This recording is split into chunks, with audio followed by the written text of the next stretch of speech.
Hello student, welcome to my class. आज हम वोजेस approximation method discuss करेंगे। वोजेस अप्रॉक्सीमेशन मेथड यूज करके हम किसी भी ट्रांसपोर्टेशन प्रॉब्लम का initial basic feasible solution find करते हैं। ट्रांसपोर्टेशन प्रॉब्लम का initial basic feasible solution find करना इसलिए जरूरी है क्योंकि आर्बिट्री असाइनमेंट अगर आप लेकर चलोगे तो हो सकता है कि आपको नंबर ऑफ इटरेशंस या नंबर ऑफ स्टेप्स ज़्यादा लगे, लेकिन आप इनिशियल बेसिक फिजिबल सॉल्यूशन के लिए north west corner method, least cost method या वोजेस अप्रॉक्सीमेशन मेथड में से कोई भी एक यूज़ करोगे तो आपको नंबर ऑफ स्टेप्स भी कम लगेगी और सॉल्यूशन भी आपको जल्दी मिलेगा। तो चलिए देखते हैं वोजेस अप्रॉक्सीमेशन मेथड की हेल्प से हम इनिशियल बेसिक फिजिबल सॉल्यूशन किसी भी ट्रांसपोर्टेशन प्रॉब्लम का कैसे फाइंड करते हैं। सो हम लेते हैं minimization problem, because transportation problems जितनी भी हैं वो कॉस्ट मिनिमाइजेशन प्रॉब्लम की तरह से सॉल्व करते हैं हम। मैक्सिमाइजेशन प्रॉब्लम है तो भी उसको मिनिमाइजेशन प्रॉब्लम में कन्वर्ट करते हैं और फिर हम सॉल्व करते हैं। इसलिए हम मिनिमाइजेशन प्रॉब्लम का सॉल्यूशन या इनिशियल बेसिक फिजिबल सॉल्यूशन वोजेस अप्रॉक्सीमेशन मेथड से कैसे फाइंड करते हैं ये हम सीख लेते हैं। तो सपोज आपके सामने, suppose you are given this problem. इस प्रॉब्लम में आपके पास में F1, F2, F3 फैक्ट्रीज हैं, ओरिजिन हैं। इन पर जो सप्लाई अवेलेबल है वो 200, 160 एंड 90 यूनिट्स हैं रेस्पेक्टिवली। इन फैक्ट्रीज से W1, W2, W3 where houses पर सप्लाई करना है। Weekly production at F1, F2, F3 वो आपको दिया है। वीकली रिक्वायरमेंट जो है वो आपको दी हुई है W1, W2, W3 पर। और इस मैट्रिक्स में या इस टेबल के अंदर जो आपको कॉस्ट दी हुई है वो यूनिट कॉस्ट है। F1 टू W1 सप्लाई करने की जो यूनिट कॉस्ट है वो 16 है। F1 से W2 में सप्लाई करने की जो यूनिट कॉस्ट है वो 20 है, एंड सो ऑन। तो इस तरह से इसमें आपको वेरियस फैक्ट्रीज से वेरियस वेयर हाउसेस तक ट्रांसपोर्टेशन कॉस्ट दी हुई है। 1 यूनिट ट्रांसपोर्टेशन कॉस्ट आपको दी हुई है, या इसको हम बोल सकते हैं यूनिट ट्रांसपोर्टेशन कॉस्ट है ये। अब आपको इनिशियल बेसिक फिजिबल सॉल्यूशन इस प्रॉब्लम का फाइंड करना है। Initial basic feasible solution find करने के लिए सबसे पहले हम ट्रांसपोर्टेशन कॉस्ट मैट्रिक्स बनाएंगे। ट्रांसपोर्टेशन कॉस्ट मैट्रिक्स बनाने के लिए उसमें सप्लाई एंड डिमांड ये भी हमको शो करना पड़ेगा, और हमको ये भी देखना पड़ेगा कि ये जो प्रॉब्लम है ये बैलेंस्ड है या नहीं है। अगर ये अनबैलेंस्ड प्रॉब्लम है तो फिर हम इसको पहले बैलेंस बनाएंगे और उसी के बाद में initial basic feasible solution start करेंगे। So this is the transportation cost table. यहाँ पर आप देख रहे हो कि यहाँ पर हमने एक कॉलम एडिशनल ऐड किया है जिसमें वो सप्लाई कॉलम है। सो F1 पर जो सप्लाई दी हुई है वो 200 यूनिट्स की है। F2 पर जो सप्लाई दी हुई है वो 160 यूनिट्स की है। F3 पर जो सप्लाई है वो 90 यूनिट्स की है। W1 पर जो डिमांड है वो 180 यूनिट्स की है। W2 पर डिमांड है 120 यूनिट्स की, एंड W3 पर डिमांड है 150 यूनिट्स की। एंड ये जो डिमांड दी हुई है ये वीकली डिमांड है एंड वीकली सप्लाई है। और यहाँ पर जो कॉस्ट है यूनिट कॉस्ट ऑफ ट्रांसपोर्टेशन वो इस टेबल में ऑलरेडी आपको दी हुई थी। तो ये जो मैट्रिक्स है या ये टेबल है इसको हम बोलते हैं ट्रांसपोर्टेशन कॉस्ट टेबल। अब इस टेबल में हम किस तरह से initial basic feasible solution find करते हैं वोजेस अप्रॉक्सीमेशन मेथड से, वो हम देखते हैं। सो वोजेस अप्रॉक्सीमेशन मेथड यूज करने के लिए हम क्या करते हैं, रो पेनल्टीज एंड कॉलम पेनल्टीज को फाइंड करते हैं। रो पेनल्टीज फाइंड करने का मीनिंग है कि यहाँ पर आप फर्स्ट वाली रो में जो लीस्ट एलिमेंट है या लीस्ट कॉस्ट है उसको सर्च करते हो। तो यहाँ पर लीस्ट कॉस्ट है 12। तो यहाँ पर सप्लाई अगर हम करते हैं तो हमारी कॉस्ट जो है वो मिनिमम होती है, लेकिन अगर यहाँ सप्लाई नहीं करते हैं और यहाँ की प्लेस पर हम इससे नेक्स्ट हायर कॉस्ट वाली सेल में अगर सप्लाई करते हैं, नेक्स्ट हायर कॉस्ट वाली जो सेल है वो है 16, दोनों का डिफरेंस है 4।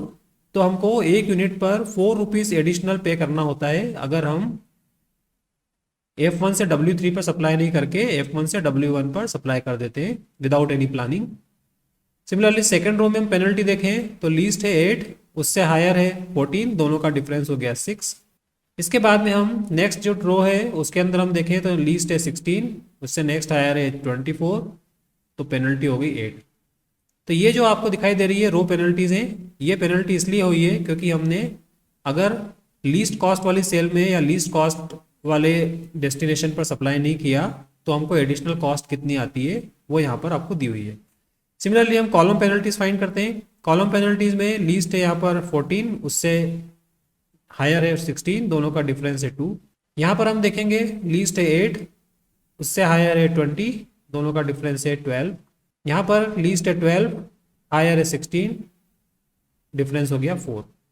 तो ये पेनल्टीज हमने फाइंड कर लिए। अब हमारा जो पर्पज़ है वो है इनमें से जो लार्जेस्ट पेनल्टी है उस पेनल्टी को मिनिमाइज़ करना। तो यहाँ जितनी भी पेनल्टीज हमने फाइंड की है उन पेनल्टीज में से जो लार्जेस्ट है उसको हम मार्क कर लेते हैं, ये लार्जेस्ट पेनल्टी। इसको मिनिमाइज करने के लिए हम क्या करते हैं, इस वाले डेस्टिनेशन W पर सप्लाई करेंगे, W2 पर। अब कौन से वाले ओरिजिन से सप्लाई करना है वो हम डिसाइड करेंगे जहाँ पर लीस्ट कॉस्ट है।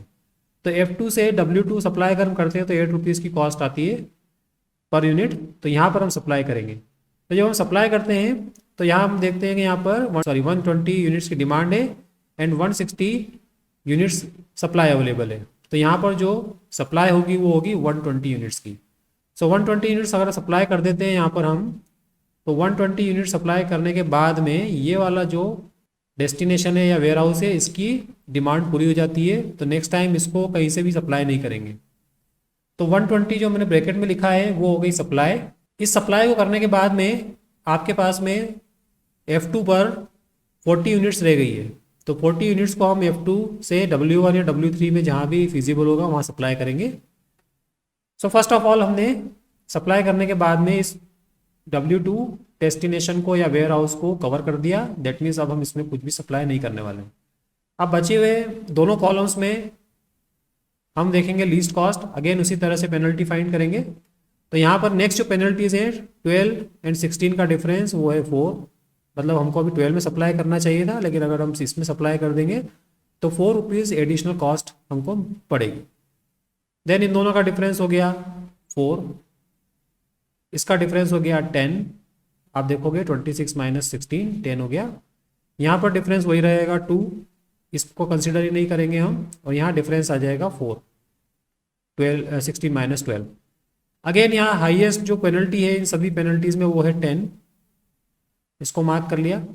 अब 10 पेनल्टी को मिनिमाइज करते हैं तो यहाँ पर लीस्ट कॉस्ट हम देखेंगे इस वाली रो में, तो लीस्ट कॉस्ट है 16, तो यहाँ पर हम सप्लाई करेंगे। सो F3 से W3 में सप्लाई करेंगे कितनी यूनिट्स, जितनी डिमांड है और जितनी अवेलेबिलिटी है उसको देखकर। तो 90 यूनिट्स अवेलेबल है, डिमांड 150 की है, तो 90 यूनिट्स तो हम सप्लाई कर देंगे, बाकी बची हुई 60 यूनिट्स जो है वो कहीं और से सप्लाई करेंगे। तो इस तरह से हम देखते हैं कि F3 की भी जो है सप्लाई एग्जॉस्ट हो गई है, ऑल 90 यूनिट्स सप्लाई हो चुकी है, अब यहाँ कुछ भी नहीं बचा है, इसलिए इसको भी हम कवर कर देंगे। Now remaining rows and remaining columns में फिर से पेनल्टी फाइंड करेंगे हम। तो यहाँ पर अगर देखें तो ये पेनल्टी 2 है बिकॉज ये दोनों बची है। यहाँ पर पेनल्टी हो जाएगी 6, यहाँ पर अगर पेनल्टी देखें हम तो 4 है, और यहाँ पर पेनल्टी हम देखें तो 4 है। तो यहाँ पर हाईएस्ट पेनल्टी अगेन आपके पास में 6 मिली है। तो इस वाले कॉलम में अब बचे हुए दोनों एलिमेंट में से लीस्ट देखेंगे वो है 12। तो 12 पर या F1 से W3 कितना सप्लाई करेंगे हम, जितनी डिमांड है और जितनी सप्लाई अवेलेबल है उनको देखकर। तो 90 यूनिट्स तो ऑलरेडी इसमें सप्लाई हो चुकी है, यहाँ पर रिक्वायरमेंट अब बची है 60 यूनिट्स की, और यहाँ 200 यूनिट्स की सप्लाई है, तो 60 यूनिट्स हम यहाँ पर सप्लाई दे सकते हैं।